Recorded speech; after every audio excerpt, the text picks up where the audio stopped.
We are entrusting the day and the endeavor to the Lord. Let's go. Welcome to my channel where I visit many good books but live in the Bible. My name is Sarah Christine, and today I want to talk about The Picture of Dorian Gray by Oscar Wilde. I picked this up because I recently came across Oscar Wilde's poem, A Tenebris, which I referenced in my Go Tell It on the Mountain review, and I loved it and wanted more Wilde in my head because the man was not kidding when he told the customs agent in New York City that he had nothing to declare but his genius. Brief summary from the back of the book because they put it better than I tried, and I was like, nah, I'll just read it from the back of the book. So here's what they say.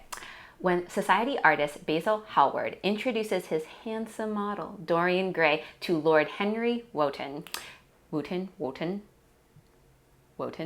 Dorian is tempted with a new lifestyle of hedonism and pleasure, selling his soul to attain eternal beauty. I just have to say it, I love this book. It is so snappy and fun, which you may not expect, but I snorted laughing at the dialogue in this, particularly Lord Henry Wotton's quips about men and women, like on page 42, when he tells Dorian, "Never marry at all, Dorian. Men marry because they are tired. Women because they are curious. Both are disappointed." I was like, savage. And elsewhere, Lord Henry tells Dorian that he likes men who have a future and women who have a past. And I was like, bro, why are you making me laugh? But beyond simply appealing to my middle school boy sense of humor, The Picture of Dorian Gray is also beautifully written and also committed to asking serious questions about the dangers of influence and idolatry. And the thing that I found most fascinating about The Picture of Dorian Gray is that it was published in Wilde's late 30s when he was well established in London society as an aesthete and a dandy. And though the book isn't an autobiographical novel per se, there is a fair bit of overlap between Dorian's story and Wilde's own bio. Because though Oscar Wilde converted on his deathbed to Christianity, he spent much of his life doing as Dorian does in this tale, drinking deeply of any and all pleasures that life could provide. And I'll be so real with you, part of me does wonder whether Wilde thought back to the creature he had created in Dorian Gray and on his deathbed thought about the ending Dorian received, and Wilde said to himself, may it never be me. Convert to Christianity. Anywho, today I want to talk about 3 things that I think The Picture of Dorian Gray clearly illustrates. Number 1, the distinction between the Churn and the Canon. Number 2, the importance of selective inspiration. And number 3, the fact that change and decay affect more than just your face. Number 1, the distinction between the Churn and the Canon. And before I talk about how Picture of Dorian Gray illustrates this, I have to talk a little bit about the paradigm itself, which came into my mind like over a year ago when I was having a conversation with a friend of mine who was starting her first year of law school in the midst of a lot of legal precedents being overturned. And I just asked her, like, doesn't it bother you that you may spend a lot of time and energy on a case and you may even win that case, but in some years, months, even a day, that all that hard work could just be overturned and washed away? And she was like, no. It is enough that I got to participate, that I got to contribute to that ongoing dialectic. And I was like, okay. It is enough for you that you touched the stream, that you participated in the churn of that ongoing legal conversation. To tell you the truth, I cannot relate. And it was at that point that I was like, oh, it is God's grace that I got rejected from every single law school that I applied to because I am not a churn girl. I am not content to just be a part of the stream. I'm like Argus Filch in Harry Potter and the Chamber of Secrets when he's like, I want to see some punishment. I want to see some punishment. I'm like, I want to see something permanent, which is why, and you'll know this if you have seen my BookTube newbie tag video, I hope one day to be a novelist. Like what I want to do is to create something that is canon, that you can like it, hate it, ignore it, fan fiction it, but it is not open to being overturned or amended. So broadly speaking, churn people enjoy constant participation, whereas canon people, like me, like permanent creation. And in The Picture of Dorian Gray, we get to see the extremes of both of these played out in 2 characters, Dorian and Basil. Dorian is our churn man, the one who is constantly part of that stream, part of that ongoing, not legal, but societal conversation in this case. We are told on page 201, when Lord Henry is talking to Dorian, he says, "I wish I could trade places with you, Dorian. The world has cried out against us both, but it has always worshipped you. It will always worship you. You are the type of what the age is searching for, and what it is afraid it has found. I am so glad that you have never done anything, never carved a statue or painted a picture or produced anything outside of yourself. Life has been your art. You have set yourself to music. Your days are your sonnets." Yes, Dorian has not created anything, as Lord Henry said, but he has certainly been in the mix, been worshipped as a part of that ongoing societal conversation. But it is a point of issue that he has so thoroughly participated, not just in the churn, but in the sewage. More on that later. But for now, we flip back to the start of the novel to get a look at our canon man, Basil, who, also having a conversation with Lord Henry Wotton, is discussing his more recent painting, not the portrait that will become so important, but just a really nice painting that he did. And Lord Henry tells him, "It is your best work, Basil. The best thing you have ever done," said Lord Henry languidly. "You must certainly send it next year to the Grosvenor. The Academy is too large and too vulgar. Whenever I have gone there, there have been either so many people that I have not been able to see the pictures, which was dreadful, or so many pictures that I have not been able to see the people, which was worse. The Grosvenor is really the only place." "I don't think I shall send it anywhere," Basil answered, tossing his head back in that odd way that used to make his friends laugh at him at Oxford. "No, I won't send it anywhere." As we can see here, Basil is not interested necessarily in societal participation. He is interested in artistic creation, something that absolutely flummoxes Lord Henry. He's like, "Basil, dude, how can you create a masterpiece and not share it?" Which is fair, and that is the danger of being more canon-minded, like Basil, or like me, is that you create but never participate. Whereas the danger for a churn person, like Dorian or Lord Henry Wotton, is that you will participate and never create. In either case, the Bible, the canon, has something to say. And it's actually one word for both people that are predisposed either to canon or churn, and that is Ephesians 2:10, where we are told that we are God's masterpiece, created in Christ Jesus for good works, which God has prepared for us ahead of time to do. That addresses the excesses of churn and canon in one fell swoop. Churners, like Dorian Gray, will be told, hey, it's not enough to participate in the churn. You actually need to do some concrete work. And canon folks like Basil and me will be told, listen, you don't create just for your own sake. In order for your work to be called good work, it needs to participate in the churn. It needs to serve. Why do I say that? Well, because we are told in Mark 10:45 that Jesus, the good man, came not to be served, but to serve and to give his life as a ransom for many. Therefore, good works serve. And if you are in Jesus, you cannot neglect either the canon or the churn. All that said, Jesus is not the only, sad as it is not the only source of inspiration there is. Which brings me to the Picture of Dorian Gray's second illustration, which is that selective inspiration is important. The inciting incident of the Picture of Dorian Gray occurs when Basil Hallward, our painter, our canon man, has Dorian Gray, his model, and his muse come over to sit for a portrait, the portrait, and Basil introduces Dorian to his friend, Lord Henry Wotton. Page 15. Now, Dorian, get up on the platform and don't move about too much or pay any attention to what Lord Henry says. He has a very bad influence over all his friends. Dorian asks, have you really a very bad influence, Lord Henry? As bad as Basil says? There is no such thing as a good influence, Mr. Gray. All influence is immoral from the scientific point of view, said Lord Henry. Why? Asked Dorian. Because To influence a person is to give him one's own soul. He does not think his natural thoughts or burn with his natural passions. His virtues are not real to him. His sins, if there are such things as sins, are borrowed. He becomes an echo of someone else's music, an actor of a part that has not yet been written for him. Lord Henry goes on to tell Dorian that the problem with people these days is that they're afraid of themselves. They're afraid to risk the censure of society below or God above, telling Dorian at one point, the only way to get rid of a temptation is to yield to it.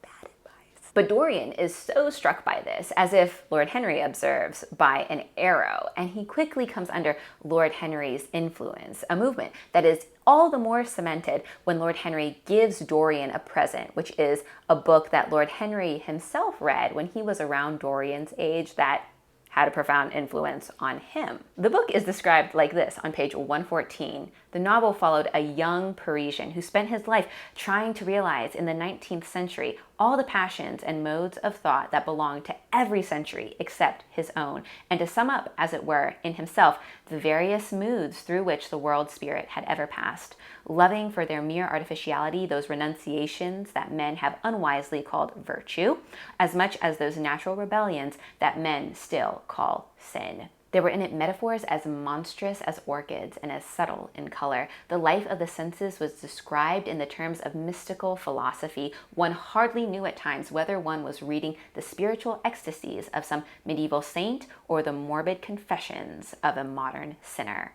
It was a poisonous book. Interestingly, in the very famous preface to The Picture of Dorian Gray, Oscar Wilde makes the claim that there is no such thing as a moral book or an immoral book. Books are well written or badly written. That is all. And yet, this book follows the fall, the moral collapse of Dorian Gray, a descent that was catalyzed by the words Lord Henry spoke and the gift of a poisonous book that he gave. Dorian himself makes that claim. Towards the end of the novel, he and Lord Henry are talking, and Dorian's telling him, I am gonna be a better man. It's like that Adam Sandler. I'm gonna read a book, gonna be a better man than I am. Except this was not a good book. This is a bad book that messed up Dorian Gray. Anyways, Dorian is telling Lord Henry, I am going to be good, he answered, smiling. I am a little changed already.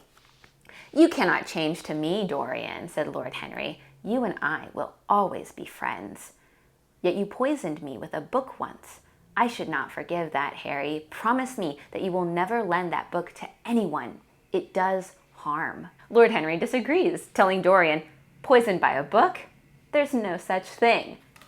But he would be wrong, and I can appeal to history and the story of John Newton specifically. John Newton is far and away best known for the fact that he is the man who wrote the famous hymn, Amazing Grace. But what most people do not know about John Newton is before he had a radical conversion to Christianity, he was actually the captain of a slave ship. And the root of that career was, can you guess it? A book that John Newton read when he was around the same age as Dorian Gray. This is from a short and wonderful biography of John Newton called Amazing Grace, The Great Sea Change of John Newton, which you can get online from the Trinity Forum, where I interned. Great organization, big love. But this is what it says. When Jack, that's John Newton, was nearly 17, they sailed again to the Mediterranean and back. They unloaded at the Dutch port of Middelburg. John went alone ashore, wandered up a street, and, on impulse, entered a shop that sold odds, ends, and books.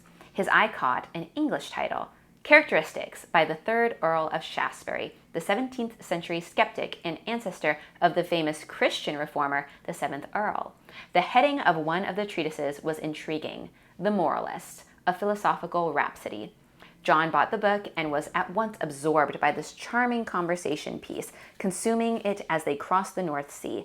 During long, lazy hours at Avonlea in the summer of 1742, John read and reread, holding the book close to his face as he was nearsighted. He thought it most religious because the characters spoke often of God, though never of Jesus or the cross. Shaftesbury's words insinuated into Newton as he stood on the verge of manhood the idea that he must forget his dead mother's gentle insistence that goodness and wisdom grew best from obedience to God's truth revealed in the Bible. To Shaftesbury, as Newton understood him, truth was no more than an opinion, and every man must form his own.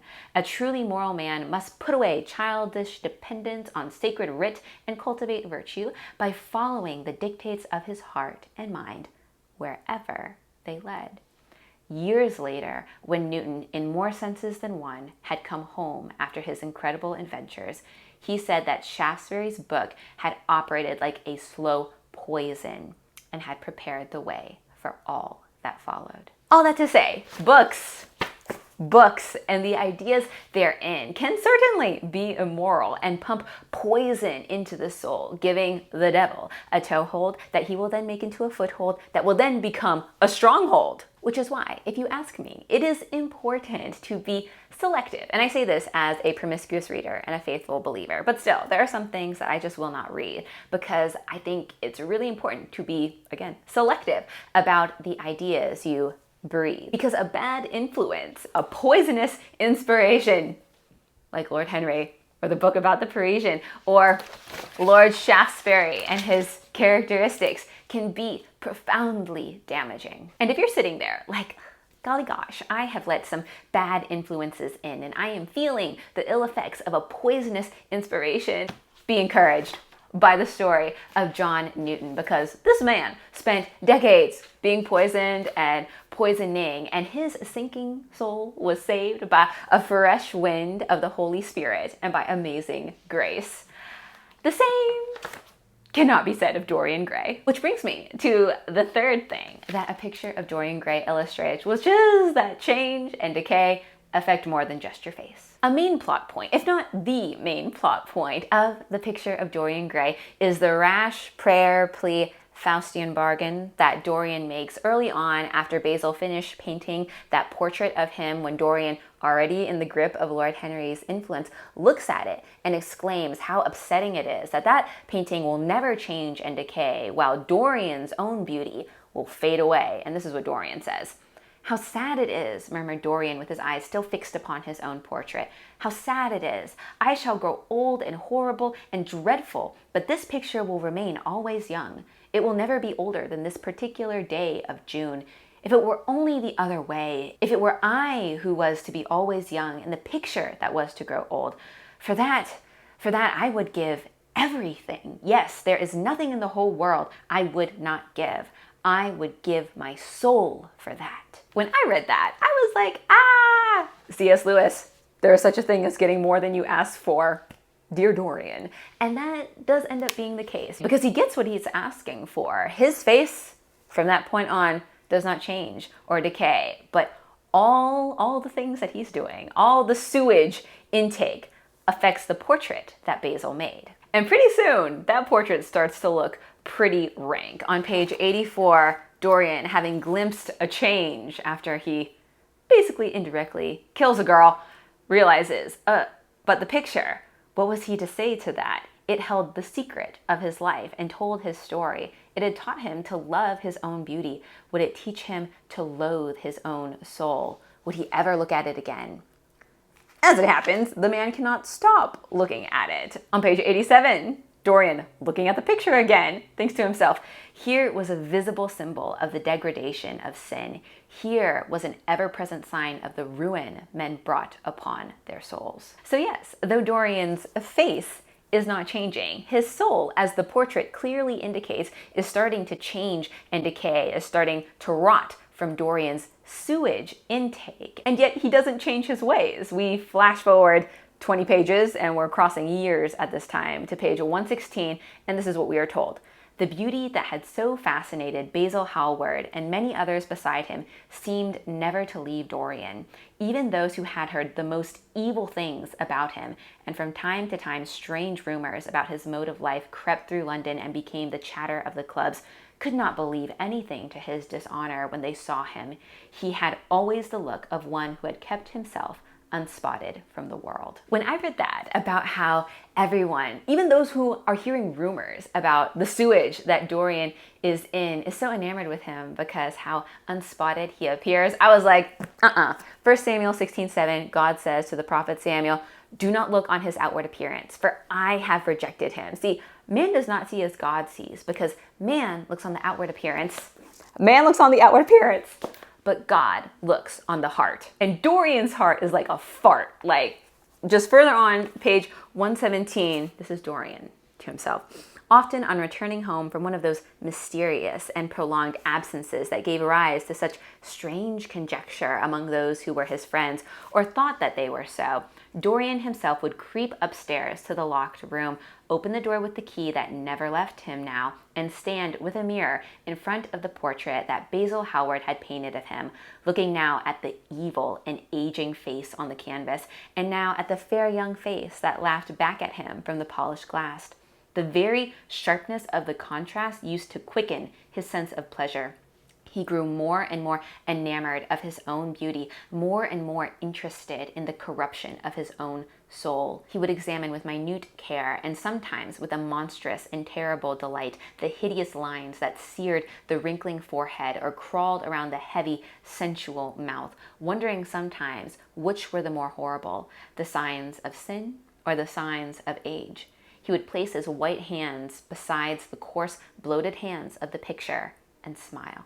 I told you, his heart looks like a fart. Like, this man is smiling, is gloating at the fact that his face is unspoiled while his soul is defiled. And I mentioned this in my Beast of No Nation review, but there are people who Philippians 3:19 tells us their end is destruction, their God is their stomach, they glory in their shame.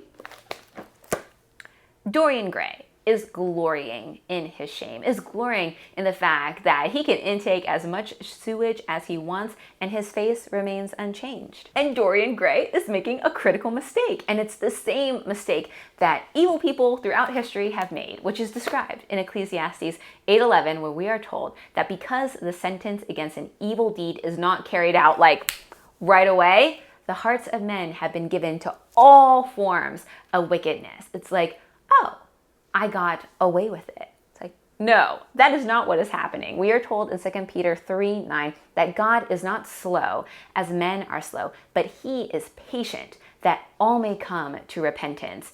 People like Dorian, whose soul is in ulcerous condition while their face is unchanged, or people like those in Ecclesiastes 8:11 who think, oh, I'm getting away with it. I haven't been zapped even though I'm doing evil things. They're mistaking God's patience in the hopes of their repentance for his permissiveness. We are told in Psalm 50:21, when God speaks, you thought that I was altogether like you. You did all these things and I kept silent, but now I will lay out the case before you and rebuke you. And there's a great book by another Irish author, not Dorian Gray. At least I think not Dorian Gray, not Oscar Wilde, by James Joyce. I think he's Irish. Fact check me on that. Called another portrait of the artist as a young man, which sadly I do not have with me. But there's a great line in that book when priest talking says, God, who had long been merciful, would then be just. Like, oh, that hammer is gonna fall. And when it falls, it won't matter how unspoiled, how beautiful your wrapping is. A rotten and decayed soul will go bust. And so, if you have found yourself like Dorian Gray, decayed and defiled within, even as you are seemingly spotless without, and you would like to avoid the hammer of God coming down, I have a course of action which I think will help you out. We are told in Proverbs 28:13 that the one who conceals their sins, like Dorian in his case in a portrait, the one who conceals their sins will not prosper, but the one who confesses and renounces them will find mercy. So that is my advice to you. If you have been like Dorian Gray, whiling out in the sewage churn with an evil inspiration and thinking, I'm fine because I look great from without, confess and renounce, and then watch as mercy, instead of an almighty mallet, comes down. Thank you so much for joining me today. I hope that this was edifying, encouraging, and entertaining, and I hope you will continue to join me as I visit many good books, but live in the Bible.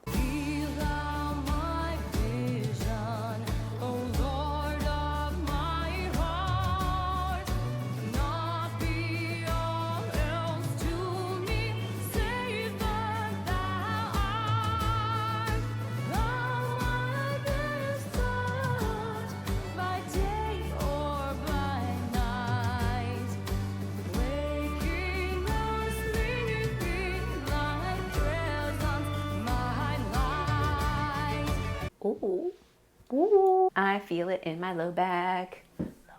Low back. It's because I'm carrying babies all the time. There are so many construction men that have gone by.